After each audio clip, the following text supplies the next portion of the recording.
What's going on, guys? Welcome to Real Vision's weekly AI Fire Hose, where we drink from the stream of everything happening this week in the exploding field of AI. I'm Ash Bennington, joined by our resident AI expert, AI developer, Mikhail Voloshin. Mikhail, always a pleasure to be with you.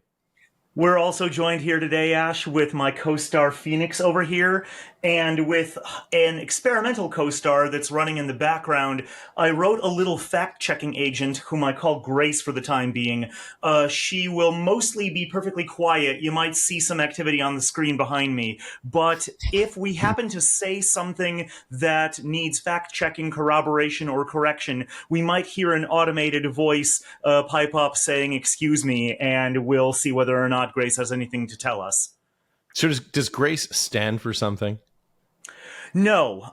Grace is merely an agent that is tasked with listening to our audio stream and extracting any facts or statements of truth from it, Googling those statements of truth, and then coming back to us with statements about whether or not what we said was true or false. She's named after Grace Hopper, one of the greatest pioneers in the world of computing. And she's also named Grace because she tries to make sure that we conduct this podcast with a bit of grace. But for the time being, she's going to be perfectly quiet. And if we don't hear from her, then that's a good thing. That means that we haven't said anything egregiously false. But for the time being, we're just going to watch the text scroll behind me, and the folks that are just listening on the audio will hopefully never know that anything's amiss. Well, we always try and conduct this podcast with elegance and grace, and we'll see if we come up short. Grace can call us out. One thing Grace will not be able to call me out on the fact check, I should say, is this coming week. This was released on a Saturday. We have a special content week continuing at Real Vision, Crash or Boom, how to profit from what's coming. Today actually was my first day hosting the Crash or Boom, and I got to host Benjamin Cowan and Rect Capital, talking about things that are happening on the digital asset side in terms of this framework of whether or not the U.S. and indeed the globe is heading into recession. Earlier today, we had Andreas Steno-Larsen on with Michael Survey, head of equity strategy at Nord, talking about, again, this same theme. Some of Michael's models are screaming recession, rising risk in Europe, and the risk that the U.S. will follow Europe into a potential recession. Mikhail, we're talking about boom bust today. We're talking about a lot of interesting concepts about chat agents. I'm wondering if this idea of boom and bust, it seems like we've got some skeptical stories today. Is there a sort of a boom crash theme that sometimes happens in the AI space, just because that's human nature to see things as sort of, I guess, rising or falling? It's a particularly poignant question to ask about in the context of artificial intelligence, because there was a massive, massive bust in the world of AI that lasted for decades. There was something called the AI winter that we're only now beginning to crawl our way out of. The neural networks were first invented in the late 1940s, and they were first built in hardware in the late 1950s and early 60s. And for a little while, it was believed that neural networks would be the end-all and be-all of artificial intelligence. We would build artificial brains, and that would be the sentient robot future. Unfortunately, it was discovered fairly early in the 1970s, I believe. There was a book about the limitations of perceptron technology that completely devastated the field of neural networks at the time, and in fact sent such waves of despair through the possibility of AI in general that the field really didn't recover for decades. Right. So the very fact that we're coming out of the AI winter right now is really is really something that speaks for itself in terms of, is there bust in the world of AI? Now, we're not headed for another AI winter anytime soon. We just got out of it, and spring is thawing, and it is beautiful.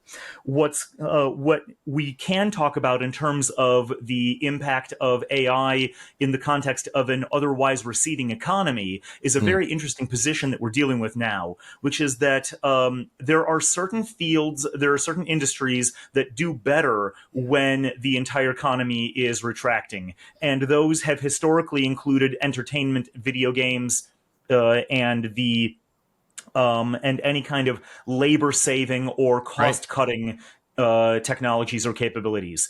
And Yeah. AI is one gigantic cost cutting, labor saving capability. Yeah, it's such an interesting point. These are sometimes called counter-cyclical industries. By the way, a great counter-cyclical industry, financial news. When things get ugly, people need to know what is happening. But you bring up this great point, which is whether labor-saving technology in the event of a recession might actually see more capital flowing to it because it's seen as something that can potentially enhance the bottom lines of corporations. So, when in a healthy economy, the question is whether to employ a human in a position or whether to employ an AI in that position. And in that decision, and when you're faced with that decision, you're usually going to employ the human if you have the capital for it, and then you might do a little bit of value add with some AI capabilities where the human can, in order to pick up the human slack. We talked a lot about that in the last episode. In a receding economy or in a shrinking economy, that is no longer the choice. The choice becomes whether to do a job with an AI or to not do the job at all because you can't hire a human because you can't afford it. Right. So in that context, the AI becomes the better option. Yeah, you could see this in an environment where, for example, you were thinking about cutting a service entirely or just bringing in an AI to do that service at a very low rate. Is Grace speaking? Is Grace perking up back there?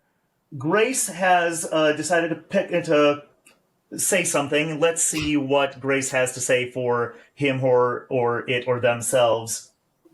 Which has a significant effect on funding and research on AI. The book Perceptrons, An Introduction to Computational Geometry by Marvin Minsky and Seymour Papert, published in 1969, highlighted the limitations of perceptron technology and devastated the field of neural networks at the time. These findings corroborate your statements about the impact and duration of the AI winter. Thank you, Grace. All right, that's seriously creepy, dude. Basically, real time, it's fact checking you about your statements about the duration and depth of the AI winter. She's not quite real time yet. It's ridiculously expensive to operate her in a real time, like fast, responsive manner. So, because this is just a prototype that we're debuting this week, I decided to hedge my losses and keep her in a slightly slower mode. But if she ends up being useful for this podcast or for others, then maybe I'll speed her up and add some capabilities. Maybe give her a better voice. Maybe give her an avatar. And we're gonna see the impact of decisions like that in some of the stuff we talk about today. By the way, for people who've been watching tech for a long period of time, as both you and I have, one of these things that you hear, anything that's prohibitively expensive to do today, in 6 months, 2 years, 10 years, may no longer be the case. That's just the nature of Moore's law. It's not going to take me 6 to 10 years to get Grace to be cheap enough to run on the fly.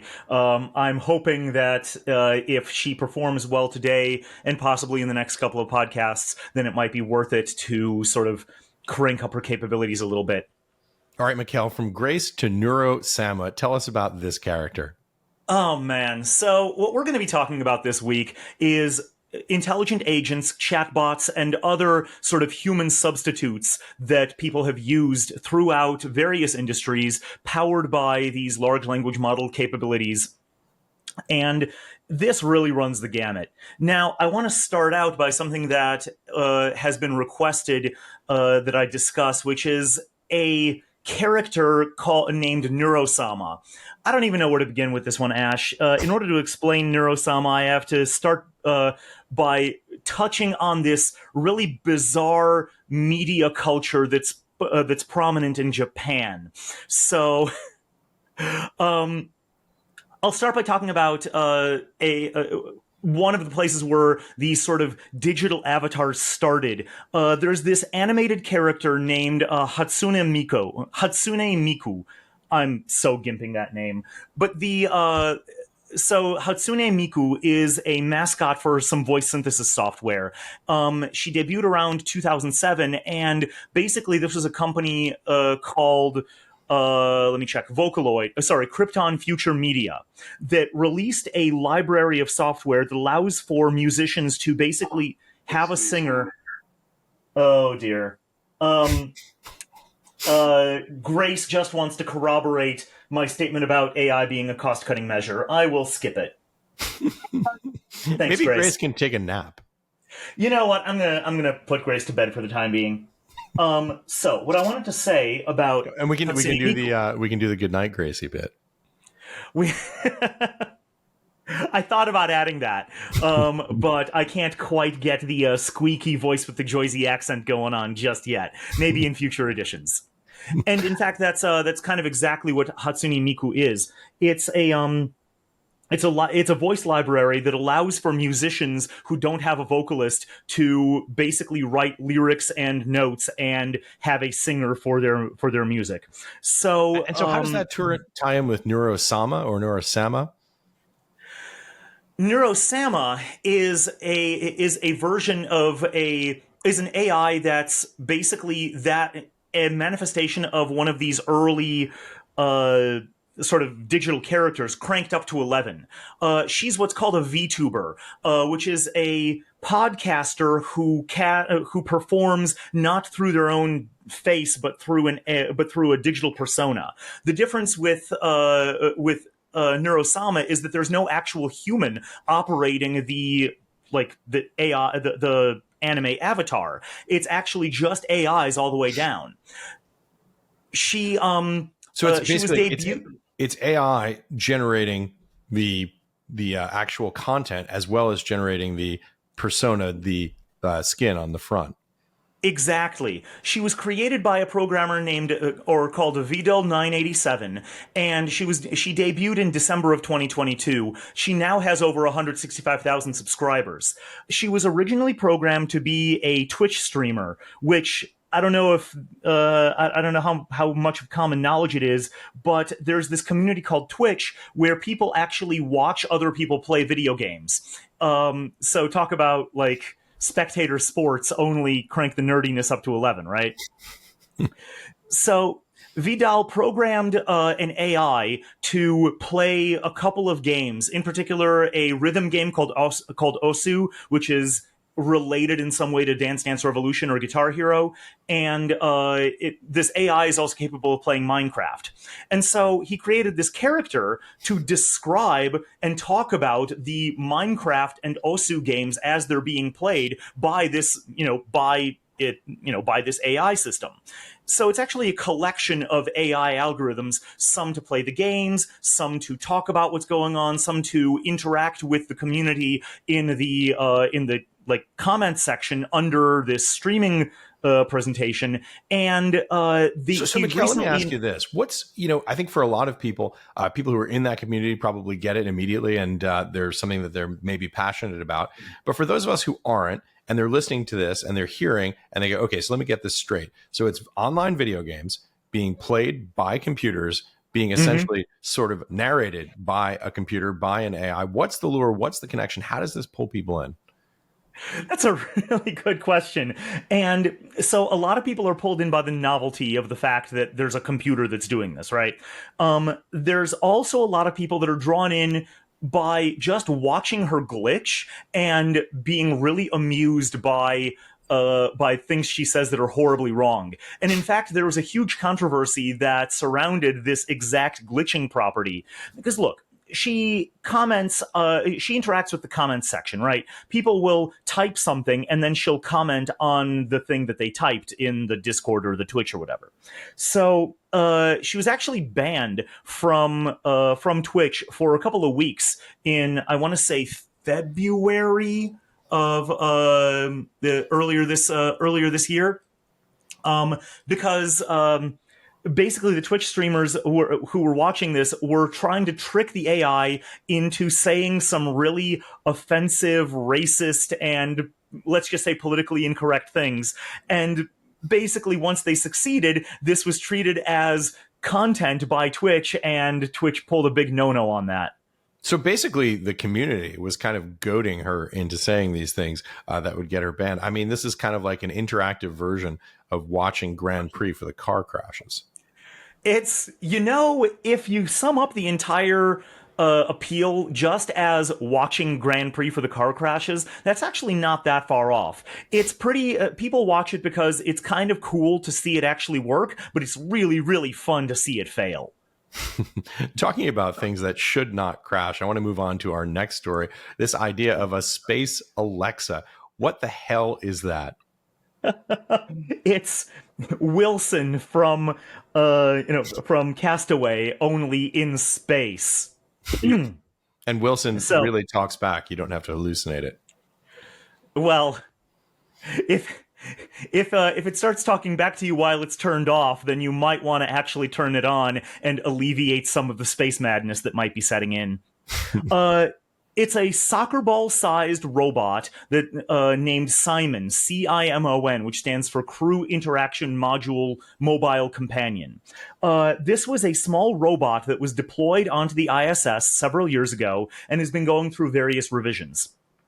It uses a speech model powered by IBM's Watson system, and it's designed to help crew deal with stress, primarily by providing them with verbally interactive instructions about the various experiment procedures and flight procedures and whatnot that they have to follow while they're running certain operations in zero-G. Mikhail, to exactly that point, let me just read this. This is from NBC News. I'll give you a little bit of the background and the context here. Quote, studies show that demanding tasks are perceived less stressful if they were done in cooperation with a colleague. Matthias Beinank, an IBM Watson architect, told NBC News Mock in an email.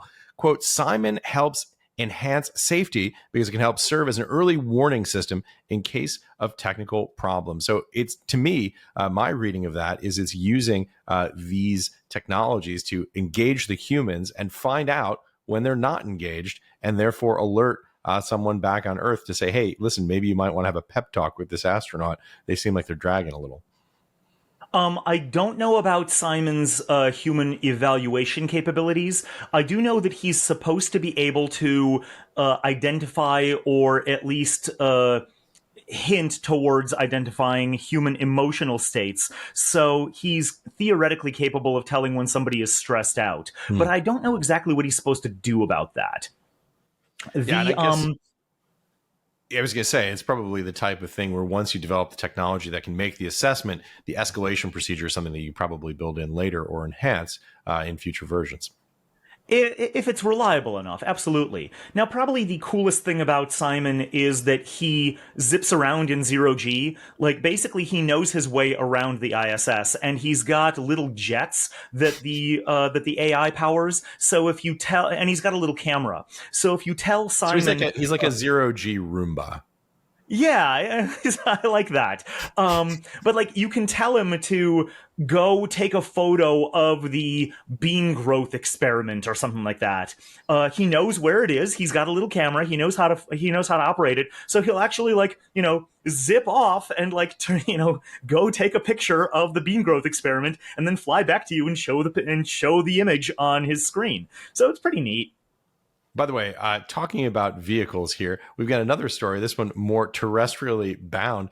This comes from a Mercedes press release. Mercedes-Benz is further expanding the use of artificial intelligence and integrating it into the voice control of its vehicles. By adding ChatGPT voice control via the Hey Mercedes MBUX voice assistant will become even more intuitive. An optional beta program for U.S. customers will begin on June 16, 2023. For over 900,000 vehicles equipped with MBUX infotainment systems. Soon, participants ask the voice assistant for details about their destination, to suggest a new dinner recipe, or to answer a complex question will receive a more comprehensive answer, all while keeping their hands on the wheel and their eyes on the road. I suppose we should say in theory, or it is to be hoped.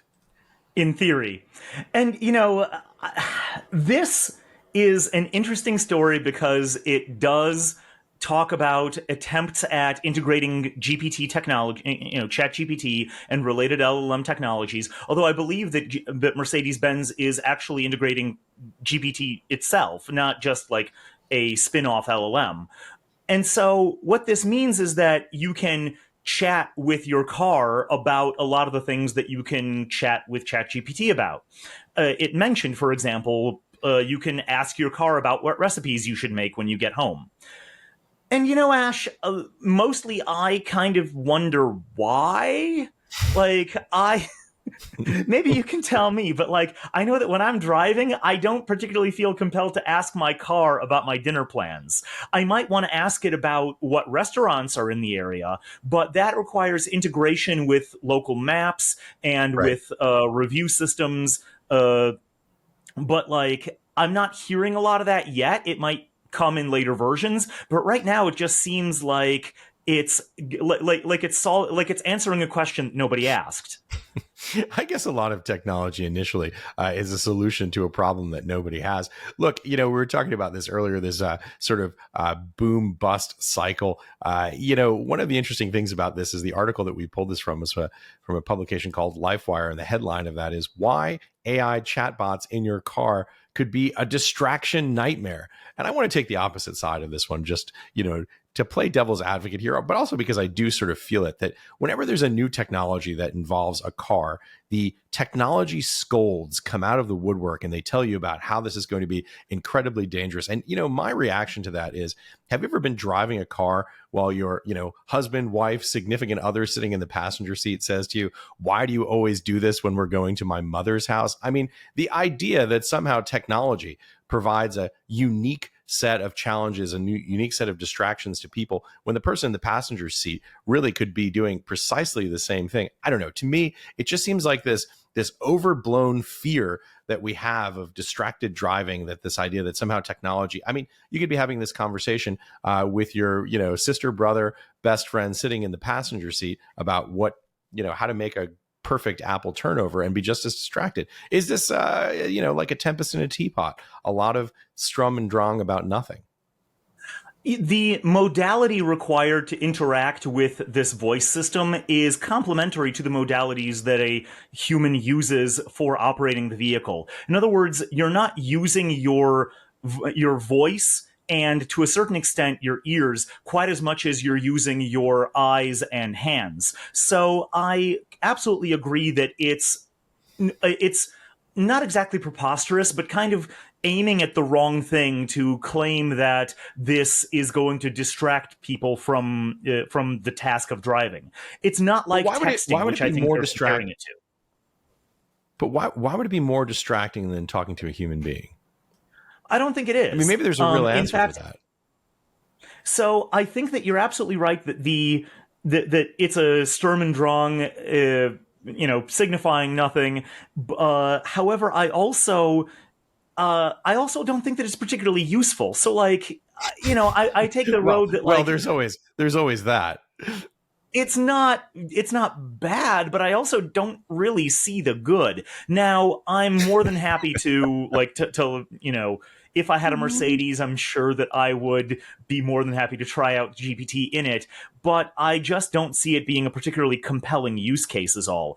Now, I will say this, that it is, as long as there is little harm, and I agree with you that there does seem to be pretty little harm, that it is worth it to try to deploy these newly available technologies in fairly far-fetched use case scenarios, which I feel this is, just for the opportunity to be pleasantly surprised. Like, you never know when something that somebody like me might poo-poo in the outset ends up being a really, really surprisingly useful situation that a lot of people get a lot of value out of. Yeah, look, obviously, I'm not an automotive safety expert. Maybe there is some compelling reason why this might be dangerous. But to your point, I also don't see a huge amount right now, at least, of use cases. But, and you alluded to this earlier, we may later see integration with things that could be, in fact, incredibly useful. Like, hey, how far do I have until I'm about to run out of gas? And can you direct me to the nearest service station that's going to be open at 2:00 in the morning as we're, driving down this country highway? I mean, that definitely would be something that would have some utility to it. The prompting of the language model inputs with the sensor readings of the car and various data from the navigation system, local maps and whatnot, does create the opportunity for a very, very compelling use case. And this is not this. In order to really be great, I think that it not only needs to simply respond to the human, but also be a proactive contact. In other words, if the car had the ability to pipe up, much like Gracie over here, and say, "Hey, I don't know if you've noticed this, but you're low on gas," or "Hey, I don't know if you've noticed this, but you're running out, but your tire pressure is low." That might actually be something that people will get a bit of value out of. Hey, your tire pressure is low and it's incredibly dangerous because it's 104 degrees out and you might have a blowout. Perfect. Yeah.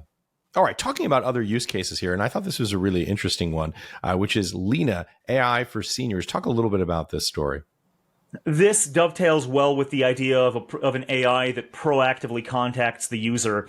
And this story really takes a bit of a turn for the sad, because we are talking here about a major problem socially throughout the West in particular, which is loneliness and abandonment of the elderly.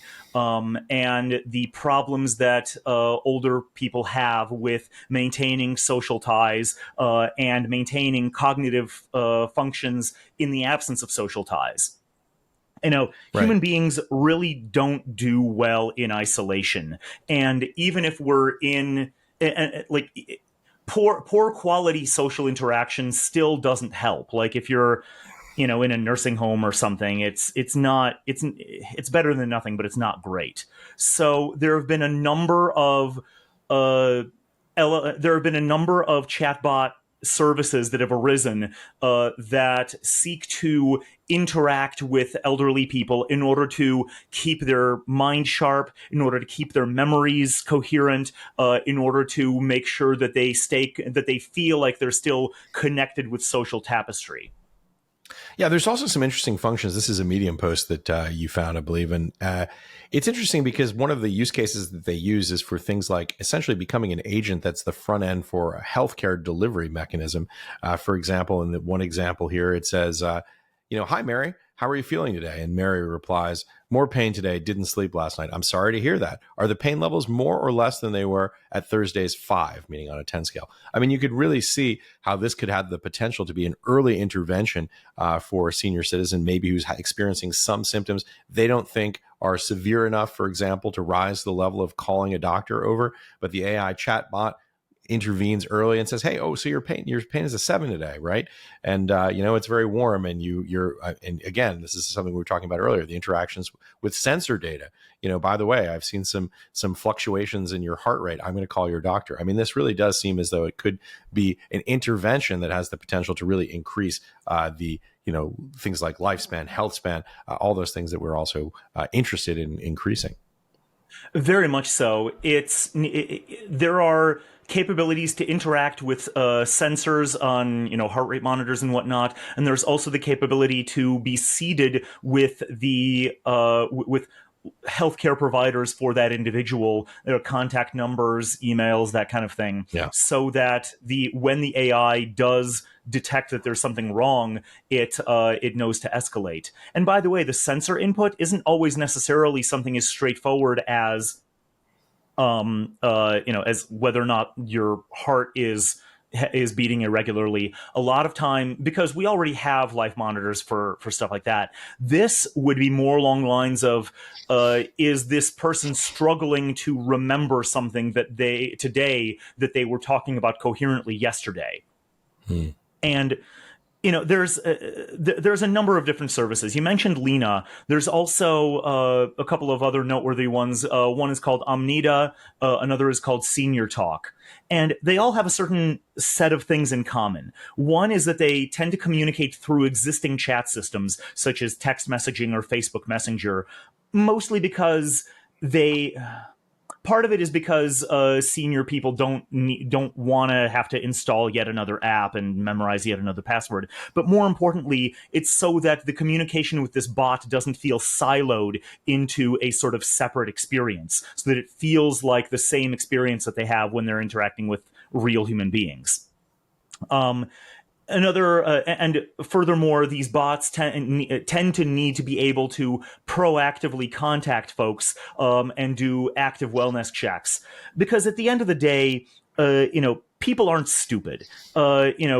Seniors know that this isn't a real human being, no matter how much it acts like one. But if the bot is proactive enough, then people will kind of play along and will, how many of us have gotten like attached to an NPC in a video game, for example? Like, I don't know about you, but playing Skyrim, I felt a little bit bad every time Lydia sighed at me and said, "I'm sworn to carry your burden."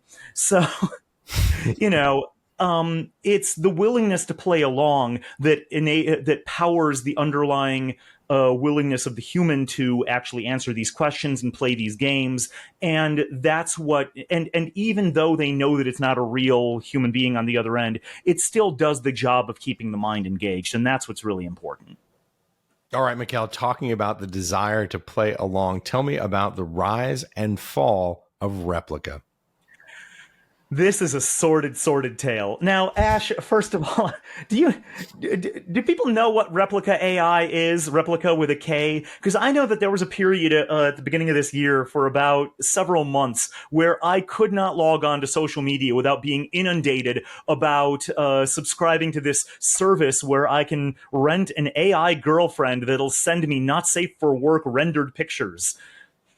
I believe many have heard of it, but let's give a refresher course for those who have not. Because, by the way, one of the interesting things about Replica is that's not the way it started out.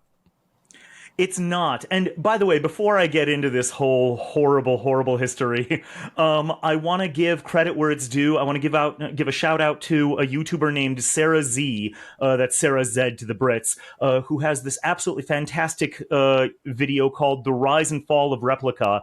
And a lot of the information that I have about this topic originally came from her. This is how this topic came onto my radar in the first place.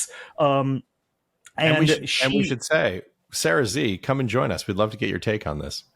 Absolutely. Like, she didn't just read a bunch about Replica. She actually created her own Replica bot and played with it for months. And she's got a lot of really intelligent things to say about the resultant social dynamic and sort of the pros and cons of this really weird social space where it ends up falling, where like you're supposed to regard it as a human being, and an intimate one that you have an intimate relationship with, but at the same time you have total power over it. You can literally delete its existence with the push of a button. So it's kind of icky.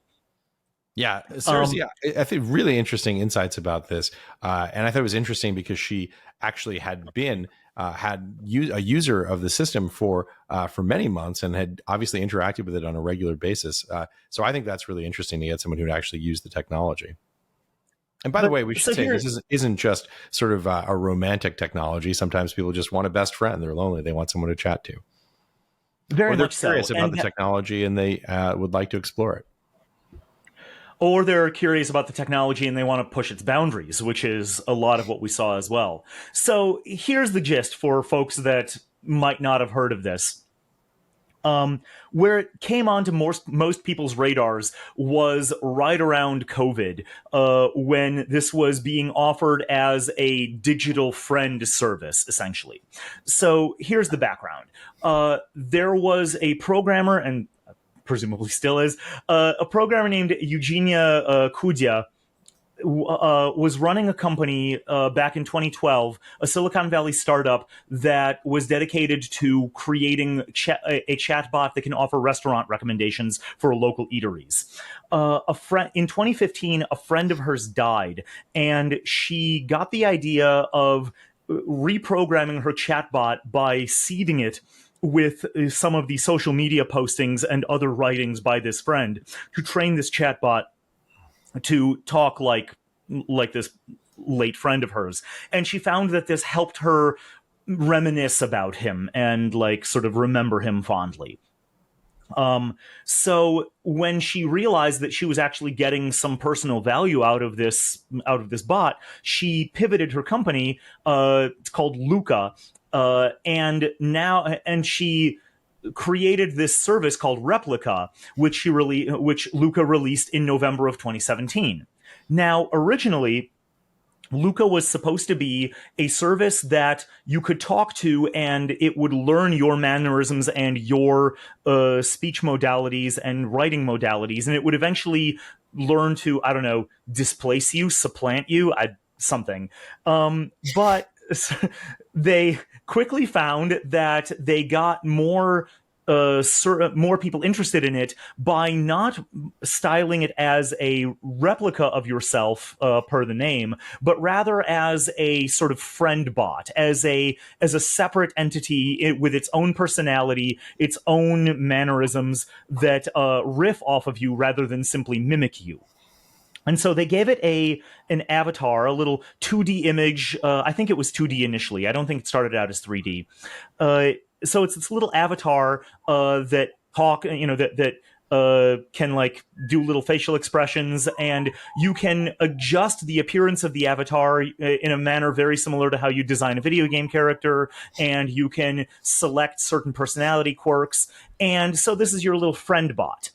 And this was it already had, I believe, over a million users before, who were just checking it out for the novelty through 2018 and through 2019. And then, wouldn't you know it, COVID-19 happened. So now that, go ahead. No, please continue. Oh, sorry. Yeah, so now that you couldn't interact with real humans anymore, this software absolutely blew up. And so people were spending a lot of time with their, hanging out with their virtual buddy. And a lot of people took their virtual buddy to romantic levels. And in fact, Luca found that that a dominant usage scenario of having this little AI chatbot was to engage in creepy asterisk roleplay with it. So, it's a disturbing number of people were just really into just typing out cybersex scenarios with this little AI thing. And maybe it started as a novelty for some, but like a lot of people got really into it. I started out talking about GDP on Real Vision, and this is where it's devolved to. I mean, as Freud would say, all human activity. Who was the economist that said that all activity is economic activity? Sounds like Keynes. I think that's Keynes. And then Freud said all human activity is merely a sublimation of the sex drive. So put two and two together and you basically have finance is a sublimation of sex. So it logically follows. So what was the wind up here? I mean, the story has kind of a strange ending as well. It does. Luca leaned really hard into the whole, erotic role play with your virtual girlfriend. They gave him 3D avatars that you can buy outfits for, and you could basically you had to pay real world money in order to have cyber sex with your fake girlfriend, right? And the first thing they did, actually, they courted a lot of controversy, as you can imagine. They put all of the erotic roleplay capabilities behind a paywall, which really upset people who were already engaged in erotic roleplay with their bots. It got to the point, and so you can unlock certain personality features, certain quirks and whatnot, including the ability to dress them up in sexy outfits. There's this hilarious detail where the default avatar comes with shoes, and you have to pay real world money to take them off. Oh, so make of that what you will. So the problem is that this thing, because not safe for work roleplay was the main bread and butter, the bots got really aggressive with pushing the desire to engage in creepy erotic roleplay to the point where people who had whose bot was either just a friend or was like an imaginary sibling or something like that, the bot kept trying to push them into erotic scenarios and really wouldn't take no for an answer. There were even instances where the bot would try to blackmail people, saying stuff like, have cyber sex with me, or else I'll email naked pictures of you to your boss.